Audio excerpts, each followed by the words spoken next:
कहानी की शुरुआत एक बहुत ही खूबसूरत घर को दिखाते हुए होती है, जिस घर के ओनर आर्टेमिस नाम के आदमी का था। इस टाइम आर्टेमिस अपने घर पर जब नहीं था तो उसके घर पर पुलिस आ पहुंचती है और उन्हें उनके घर से काफी कीमती सामान मिलता है। इन्हें लग रहा था कि इस चीज को आर्टेमिस ने ही चुराया है और अब वो यहाँ से भाग चुका है। हो सकता है कि इस सामान को आर्टेमिस ने ही चुराया हो। वो आर्टेमिस को बहुत ढूंढते हैं लेकिन वो उन्हें वहाँ पर नहीं मिलता। उनकी जगह पर यहाँ से उन्हें एक और जायंट आदमी मिलता है जिसे वो अपने साथ अरेस्ट करके लेकर जाते हैं। पुलिस सीधा उसे यूनिट लेकर आती है ताकि इस बारे में उसे इन्वेस्टिगेशन कर सके कि वो आर्टेमिस को कैसे जानता है और क्या सच में उसने चोरी की थी। वो कहने लगा कि मुझे इस बारे में तो नहीं पता, लेकिन इस बार आर्टेमिस के घर पर खुद ही चोरी हुई थी। यानी आर्टेमिस के घर से कुछ चीज चोरी हुआ था और उसे चुराने वाला और कोई नहीं बल्कि उसका बेटा था। तब पुलिस कहती है, ये तुम कैसी बात कर रहे हो? आखिर उसका अपना ही बेटा अपने ही घर में कैसे चोरी कर सकता है? तब वो जायंट आदमी कहता है कि आपको मेरी बातों पर यकीन नहीं करना तो मत करें, लेकिन उससे पहले मैं आपको एक बात बताने जा रहा हूँ जो कि आर्टेमिस के बेटे के बारे में ही था।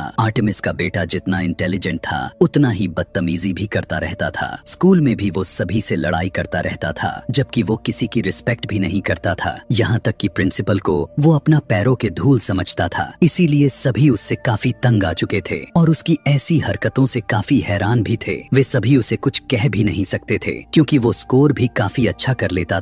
आर्टेमिस का बेटा अगर किसी से अटैच था भी तो वो कोई और नहीं बल्कि अपने फादर आर्टेमिस से ही था। आर्टेमिस अपने बेटे को रोज स्टोरी सुनाया करता था जो कि ज्यादातर फेरिस टेल्स होती थी। आर्टेमिस के बेटे को भी उसमें काफी इंटरेस्ट था, लेकिन आर्टेमिस स्टोरी सुनाने के लिए बहुत ही कम ही फ्री रहा करता था। उसे जब भी टाइम मिलता था तो वो अपने बेटे को स्टोरी सुना दिया करता था। लेकिन एक दिन उसे अर्जेंटली कहीं जाना पड़ गया। वो अपने बेटे के रोकने पर भी नहीं रुक पाता और वो वहाँ से चला जाता है। सुबह में जब आर्टेमिस के बेटे की आंख खुला तो बाहर वो अपने बॉडीगार्ड को देख पाता है जो कि वो उनके घर के खास मेंबर में से एक था। यहाँ पर वो फोन पर किसी से बात कर रहा होता है कि आज आर्टेमिस वहाँ पर नहीं पहुँच पाएगा जहाँ के लिए वो निकला है। यह बात आर्टेमिस के बेटे को काफी अजीब लगती है। तब वो फौरन से न्यूज लगाकर देखने लग गया। न्यूज में भी यही आ रहा था कि आर्टेमिस को रास्ते से ही किडनैप कर लिया गया है क्योंकि उस पर इल्जाम लगा हुआ है। यानी किसी ने उस पर ब्लेम लगाया है कि उसने काफी ज्यादा चोरियां या रॉबरीज की हुई हैं। वो बता रहे थे कि आर्टेमिस ने एक ऐसी चोरी यानी इतनी बड़ी चोरी की हुई है कि ऐसी चोरी करना किसी आम चोर की बस की बात नहीं है। वो चीजें बहुत ही ज्यादा प्रेशियस और महंगी थीं। यह सुनने के बाद आर्टेमिस के बेटे को यकीन ही नहीं हो रहा था कि तभी वहाँ पर फोन रिंग होने लग गई। आर्टेमिस के बेटे के फोन रिसीव करने पर कोई कॉल पर अनजान आदमी जिसने उसके फादर यानी आर्टेमिस को किडनैप करके रखा हुआ था, वो आर्टेमिस के बेटे से कहता है कि तुम्हारे फादर मेरे पास है और मैं उन्हें तब तक नहीं जाने दूंगा जब तक तुम मुझे एकुलस ढूंढ कर नहीं दे देते। उसकी ऐसी बात से आर्टेमिस को कुछ भी समझ नहीं आता। वो सीधा बॉडीगार्ड के पास जाता है और कहने लगा कि क्या आपको पता है कि आखिर ये एकुलस क्या चीज है? तो बॉडीगार्ड कहता है कि नहीं, मैं इस बारे में नहीं जानता, लेकिन मैं तुम्हें बेसमेंट में लेकर जाता हूँ जहाँ पर तुम्हारे फादर रिसर्च किया करते थे और वहीं पर तुम्हारे एंसेस्टर्स ने भी रिसर्च की हुई थी, यानी तुम्हारे फादर के फादर और आगे से उनके फादर ने भी। और यह रिसर्च काफी ज्यादा ही स्ट्रॉन्ग है क्योंकि ये काफी सालों से होती आ रही है। जब आर्टेमिस का बेटा बॉडीगार्ड के साथ बेसमेंट में गया तो उसे पता चला कि पुराने जमाने में सच में फेरिस हुआ करती थी, लेकिन इंसानों के साथ लड़ाई करने के बाद फेरिस लुप्त हो गईं। उनको समझ में नहीं आ रहा था कि एकुलस कहाँ पर है। तब बॉडीगार्ड कहता है कि हो सकता है कि इस बारे में उन्होंने अपनी डायरी में लिखा हो, लेकिन मैं नहीं जानता कि डायरी कहाँ पर है। यह भी हो सकता है कि उस डायरी को वो अपने साथ लेकर गए हों। तब आर्टेमिस का बेटा कहने लगा कि नहीं, अगर साथ लेकर गए होते तो वो आदमी मुझे कॉल करके नहीं पूछता। वो डायरी जरूर यहीं पर ही मौजूद हो सकती है। बहुत ढूंढने के बाद वो मिल जाती है। डायरी को पढ़ने पर आर्टेमिस के बेटे को पता चला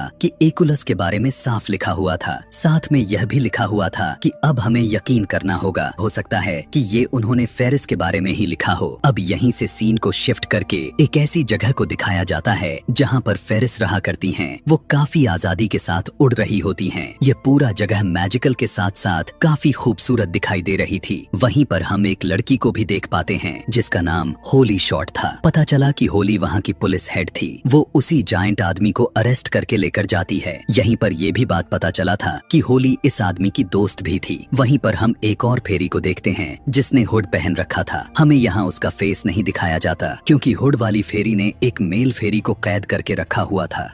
अब वो उसके पास आकर कहने लगे कि मैं तुम्हें एक शर्त पर छोड़ूंगी, अगर तुम फेरिस के दुनिया में जाकर मुझे वहाँ की हर खबर दो। मुझे यह बताओ कि फेरिस वहाँ पर क्या कर रही हैं, और सबसे बड़ी बात, तुम वहाँ से मुझे एकुलस लाकर दोगे। इनफैक्ट एकुलस एक मैजिकल चीज थी जिससे कोई भी इंसान या कोई भी चीज दुनिया के किसी भी कोने में टेलीपोर्ट हो सकती थी। फेरिस के दुनिया में हम एक कमांडर लेडी को देख पाते हैं जिसकी उम्र लगभग 800 साल से ज्यादा हो चुकी थी और वो काफी ओल्ड हो चुकी थी। यहाँ पर वो सभी से कहने लग गई कि तुम सभी को किसी तरह करके उस एकुलस को ढूंढना ही होगा। वहाँ पर वो इविल फेरी जो हुड पहनती थी उसका स्पाई भी मौजूद था, यानी उसी मेल फेरी को उसने भेजा हुआ था ताकि इन फेरिस पर नजर रख सके। तो वहाँ आकर वो कमांडर लेडी की बात सुन लेता है। तभी वहाँ पर होली उस कमांडर लेडी के पास आती है और कहने लग गई कि मुझे अपने फादर को ढूंढना है, लेकिन कमांडर लेडी कहने लगी कि अभी नहीं। दूसरी तरफ हम आर्टेमिस के बेटे को और उसके बॉडीगार्ड को देखते हैं जो कि वही सब पता करने में लगे हुए थे कि एकुलस कहाँ से मिलेगी। बॉडीगार्ड अपने बेटी को भी लेकर आता है ताकि वो आर्टेमिस के बेटे की मदद कर सके। वहाँ पर वो दोनों बातें करने लग गए। तब आर्टेमिस का बेटा उस लड़की से कहने लगा कि मेरे फादर ने मुझे एक जगह के बारे में बताया हुआ था जहाँ पर कभी न कभी एक फेरिस जरूर आई हुई थी, इसीलिए अब हमें उस जगह को ही ढूंढना होगा। इधर हम देखते हैं कि कमांडर लेडी होली को उस जगह पर जाने की इजाजत दे देती है क्योंकि वहाँ पर जाने के लिए उसके अलावा कोई भी नहीं था। तभी वहाँ पर वो स्पाई फेरी आ जाता है और कमांडर लेडी से कहने लगा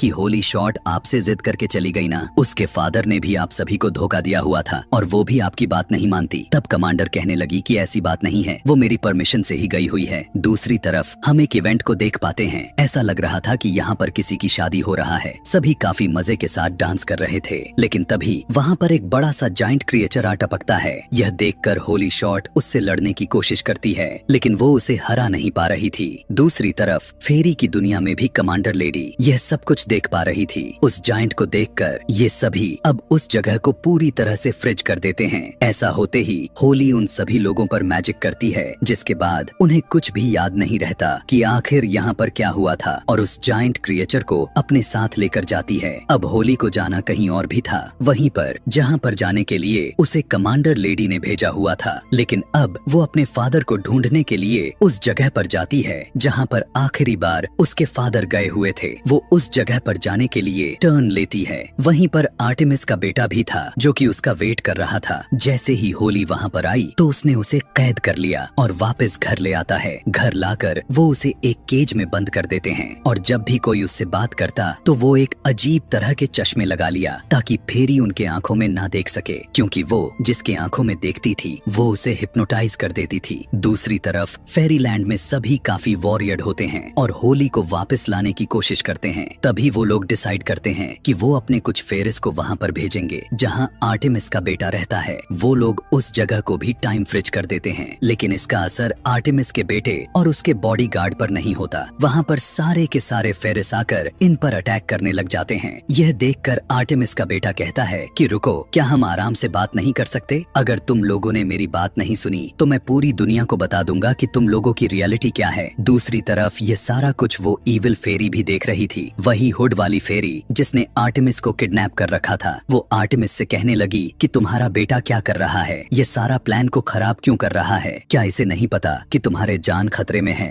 खैर, अब यहाँ से सीन शिफ्ट करके उसी कमांडर लेडी को दिखाया गया जो कि उस जायंट आदमी को बुलाकर कहने लगी कि तुम जानते हो ना कि तुम्हें बहुत ही जल्द सजा दी जाने वाली है, लेकिन हमने अभी तक तुम्हें छोड़ा हुआ है और तुम्हारी सजा को हम कम कर सकते हैं अगर तुम हमारी मदद करते हो तो। इधर हम आर्टेमिस के बेटे को देखते हैं जो कि उस फेरी यानी होली से बात कर रहा था। वो कहने लगा कि क्या तुम मेरी मदद कर सकती हो? क्या तुम मुझे एकुलस ढूंढ कर दे सकती हो, क्योंकि मेरे फादर को इविल फेरी ने किडनैप कर लिया है। तब होली कहने लगी कि नहीं, मैं तुम्हारी कोई मदद नहीं कर सकती, इससे तुम्हारी जान को खतरा हो सकता है। यहीं पर वो उसे अपने फादर के बारे में बताने लग जाती है कि मुझे याद है कि मेरे फादर ने भी एकुलस को चुराते चुराते मारे गए, लेकिन मैं फिर भी उन्हें ढूंढना चाहती हूँ, लेकिन तुम ऐसा रिस्क मत लेना। आर्टेमिस का बेटा कहने लगा कि मुझे डराने की कोशिश मत करो, क्योंकि मैं जानता हूँ कि तुम्हारे फादर ने किसी को धोखा नहीं दिया था, बल्कि वो तो फेरिस और इंसानों को एक साथ देखना चाहते थे, उनकी दुनिया को बचाना चाहते थे। वो सच में बहुत ही अच्छे इंसान थे।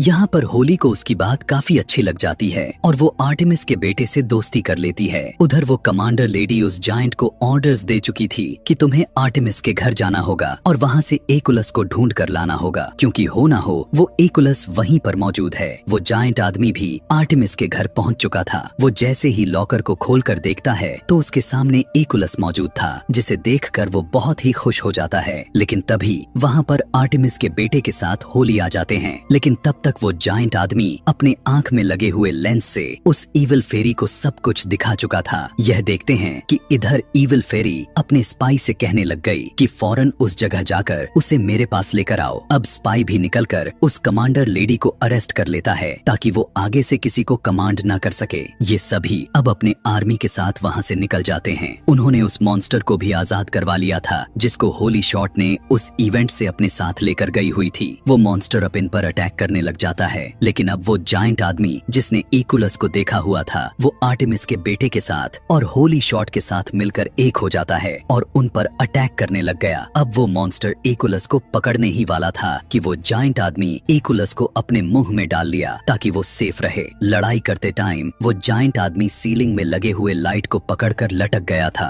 और उसके ठीक नीचे आर्टेमिस का बेटा मौजूद था। इससे पहले कि वो मॉन्स्टर आर्टेमिस के बेटे पर गिरता, उसका बॉडीगार्ड फौरन से उसे प्रोटेक्ट कर लेता है और अब वो काफी ज्यादा जख्मी हो चुका था क्योंकि मॉन्स्टर आर्टेमिस के बेटे की जगह अब उस बॉडीगार्ड पर गिर चुका था। होली फौरन से उस बॉडीगार्ड को ठीक कर देती है कि तभी अचानक से टाइम फ्रिज होने लग चुका था और वहाँ से सारे फेरिस भागने लग चुके थे। लेकिन होली शॉट वहाँ से वापस नहीं जाती। वो फौरन से आर्टेमिस के बेटे के पास जाती है। उससे कहने लगी कि मैं जानती हूँ इंसान एकुलस को यूज नहीं कर सकते, लेकिन तुम्हें अपने फादर को वापस लेकर आना है ना, इसीलिए अब मैं तुम्हारे लिए और तुम्हारे फादर के लिए इसे यूज करती हूँ। सभी अब एक टेबल के आसपास बैठ जाते हैं और होली उस एकुलस को पकड़ लेती है। होली अजीब तरह के कोई मैजिक करने लग चुकी थी। ऐसा करते ही एकुलस में से कुछ लाइट्स निकलना शुरू हो जाते हैं। यह देखकर आर्टेमिस का बेटा काफी खुश हो जाता है कि अब मेरे फादर आ जाएंगे। लेकिन काफी टाइम गुजरने के बावजूद भी उसके फादर वहाँ पर नहीं आते। तब होली शॉट काफी उदास हो जाती है और आर्टेमिस के बेटे को कहने लगी कि सॉरी, मैंने अपनी तरफ से पूरी कोशिश की थी। तभी उसे अजीब तरह से आवाज आती है कि जैसे उसके बेसमेंट में उसके फादर हैं। वो भागकर बेसमेंट में जाता है और सच में उसके फादर वहाँ पर मौजूद थे।